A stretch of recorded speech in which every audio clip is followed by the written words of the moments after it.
Hey everyone, how's it going? Elliot here. Today we're going to be taking a look at the game phone case. Let's get into it.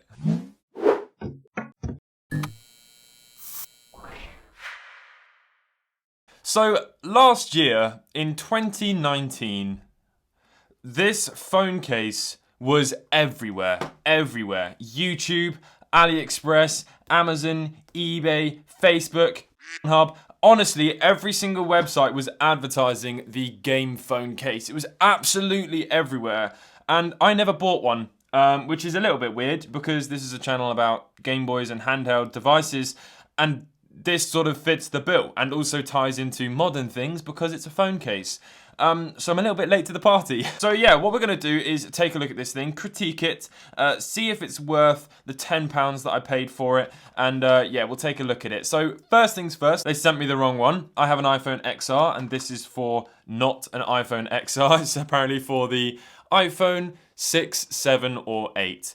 Classic nostalgia game cell phone shelf. We're off to a great start. Oh, I didn't even notice that. Wait, there's only more spellings on this that are bad. Game phone case, no. 36 classic games. The D10. That's probably the D10.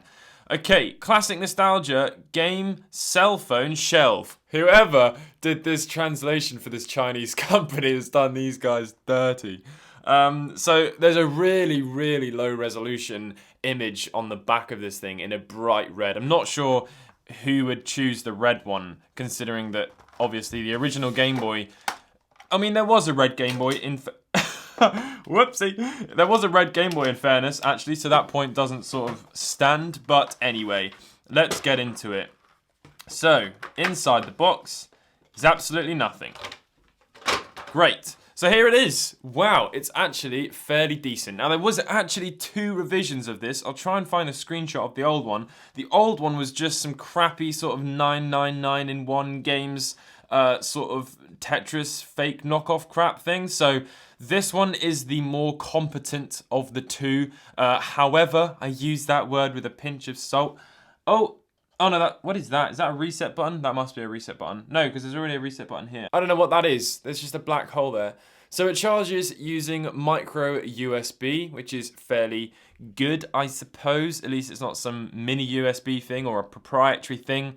It's obviously got a lithium rechargeable ion battery in here. Somehow, maybe we could take this thing apart at the end and see what the crack is inside. It looks like a sticker behind here, and then hopefully it will unearth the gubbins inside. So it's pretty thick, okay? It's pretty thick. It's not a thin case. If you can see there, the inside of the phone case where the back actually is, obviously it's about double, I would say, the thickness of the original iPhone. You can see the big sort of notch here for where the camera comes out. It's pretty thick. It's not the thinnest thing. That being said, to think that you're gonna get another piece of technology on the back of your phone, that's fairly good. You know, they've got a speaker in here, obviously they've got a screen, they've got some rubber buttons, and you have to keep in mind this is £10, okay? £10 is like $12. You have to bear that in mind. $12 isn't even Star Wars Return of Skywalker. No, is that the right title? I don't know, but I wanted to watch that last night and it was £12. So this is less than that. So this is a permanent thing. That's a bad argument actually, because I was buying that film. But let's move on from this. So it's a pretty cheap thing, okay? I don't like how this button is rubberized, or any of these buttons, to be honest with you, the A and B or the D-pad. That's not accurate of the original Game Boy. The original Game Boy has plastic buttons and the start and select are just rubberized. But if we take a look at the 2 side by side, it's very clearly a Game Boy. They could have changed one thing, and that's have a grey lens going around the outside, you know, instead of this black one that they've got. But that's sort of by the by. It's fairly accurate besides from that. Different colour, different shades. But so we've got inside HD, screen-proof, explosion-proof, and smudge-proof. Hang on. No word of a lie, it says explosion-proof in here. So when SpaceX launch all of their rockets into space, they basically just have these paneling the entire exterior of the rocket for explosion-proofness. So there's some instructions on how to install the phone. We won't be doing that because I don't have the phone. And that is it, really. Let's just turn it on, which is done by pressing this button. No, it's not. Do we have to hold the button? Yes.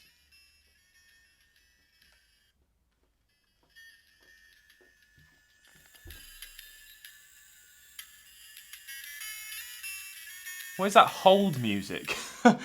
Hello, we're putting you on hold. All right.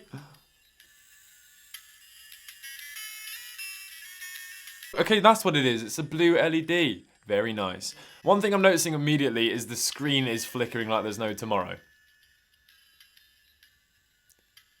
That's not good. Right, we've got a reset button. We've got our A, B. We've got our sound button. There's no volume wheel. You just press this. And it has 1, 2, 3. 3 different levels of volume. And we've got our D-pad and we've got our start pause. So we're in. We've got 12 games staring at our faces. And then if we scroll to the side, we've actually got more. Oh no. Look at that screen tear. Oh dear, that's not going to be good for side-scrolling games. There's going to be a lot of graphical glitches, I'm imagining, as we play these games. Every single time you press the D-pad, it sounds like a camera flash. So that's nice. Right, so let's quickly go through the games that we've got. So we have Super Contra, Super Mario Brothers, Tetrisa, Bomberman, which is clearly Bomberman, Galaga, Excitebike, Donkey Kong, Balloon Fight, Spartan X, interesting, Arkanoid, 5 Chess, Mahjong, I don't know how to actually say that, Ice Climber, Pac-Man, Mario Bros, Tennis, F1 Race, Battle City, Puyan, Circus, Pinball, Soccer, Load Runner, Nuts Milk. Nuts Milk. The common game everyone knows. Olympic, 1942, Macross, Star Force, Bombjack. Wait, Bombjack again, hang on. Sky Destroyer, Badminton, Road Fighter, Chinese Chess, Urban Champion, Mappy, and Penguin Cun Wars. Okay, so what? Right, let's 2 things real quick. Let's find out what Boomman is versus what Bomberman is. So we're going to press start. That screen flicker is really annoying. Here we go. So this is clearly Bomberman. Yeah, it's Bomberman for the NES. Oh my god, look at that screen flicker. What? This is unreviewable. This is unreviewable. Right, okay, I'm going to be honest. If you didn't have the screen flicker and you're into NES games, this game is fairly playable. There's no latency. The screen hasn't really got anything fast moving in it, so everything's loading in absolutely fine. And with screen tear, typically you only have an issue when things are actually scrolling side to side. So with little sprites moving around the screen like this, you're okay, which means you're clear for chess and all that stuff. Okay, now let's find out what the other one is. I'm presuming that's going to be Bombjack then. Let's find out. Yes, Bombjack. Okay, so Bomberman and Bombjack, but because of the sort of poor translations, I thought it might have been a repeat, but it's not. That's nice to know. Okay, there is a little bit of screen tear. Hopefully you can see that there. We're gonna get a much better example of this when we play Super Mario. But yeah, this isn't too bad. This is definitely playable. Now let's come out of here and go back over to Mario. Wait, hang on. There's 2 Marios then. So we've got Super Mario Brothers. Let's play that one first. The classic. The sound is absolutely on point. The sound is not too fast, not too slow. In fact, it seems to be playing very, very well. Yeah, that is surprisingly good, you know? Okay, yeah, you do get some screen tear then when you side scroll. Let's see if you can see that there. I'll see if I can slow it down on a pipe. I'm not sure if my screen's just broken or whatever's going on, but it's so dim. Like, seriously dim. Which is really, really annoying. I'm not sure if, as I said, that's just my unit being faulty. But either way, hopefully that's not the actual screen brightness, because there's no buttons to turn it up. And that is appalling. It's so dark. Right, I'm not going to spend too much time on that one, because we've got another one. Now, the icon of this game is the Nintendo DS version of Super Mario. Oh, okay, so it's just the original Mario Bros. The OG Mario Bros. Okay, well, they didn't name that inaccurately, to be fair. But again, this is going to be perfectly playable because, obviously, not a lot of fast-moving things. The response on all the buttons is absolutely fine. So yeah, this is fine. This is absolutely fine. No issues at all. Oh, actually, as I said that, the D-pad wasn't pressing, but that might be because I'm not looking at it properly. Hang about. Oh no. Yeah, I think that's just the issue with having a rubber D-pad. It's sort of, you have to really press it hard for it to get a contact on the contact underneath inside. Oh my god, look at that.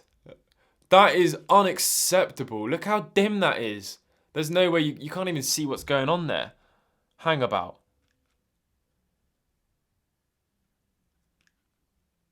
No. No, look, it's just like there's nothing going on at all. I mean, that is absolutely unacceptable. That's just not good at all. Right, let's take this thing apart. Because I'm not too bothered about this. Plus, I haven't even got the right phone for me to use. Right. That hasn't come off very nicely. Right, we're almost there. Okay, just a few more screws to take out. And then I wonder what's going to happen. Be really cool if... oh, no, hang on. Oh.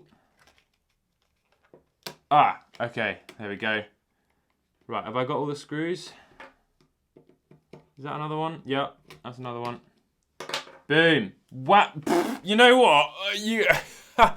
Credit where credit is due. That is actually fairly cool, to be honest with you. Let's take all of this out. That is our Game Boy right there. Although the screen is unacceptable. Why is that so bad?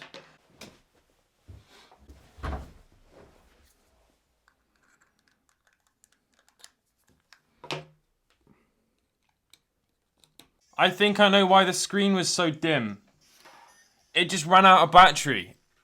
I just don't think it tells you when it runs out of battery. The screen just starts getting dim. Let's just put that to the test if we turn the power bank off. Yeah, look. Now it starts flickering and getting dimmer and dimmer and dimmer, and then you turn it back on again. And boom. The screen brightness comes back. Okay. Low quality, definitely, but at least they're not all faulty and the screens are all crap on all of them. But there we go. That's going to conclude this video. My honest opinion is it's not too bad. You know what? If your dad or your mum wants a little bit of nostalgia and they don't care about all the crazy modern spec things that are out there and available right now, at least, £10 isn't the end of the world if they don't like it. I reckon a lot of them probably will. It's a quite fun thing to have on the back of your phone if you're stuck on the bus. If your phone runs out of battery, just make sure this is charged because the screen's unplayable otherwise. Someone's at my door. That's going to wrap up this video. I hope you've all enjoyed and I'll catch you in the next one. Bye!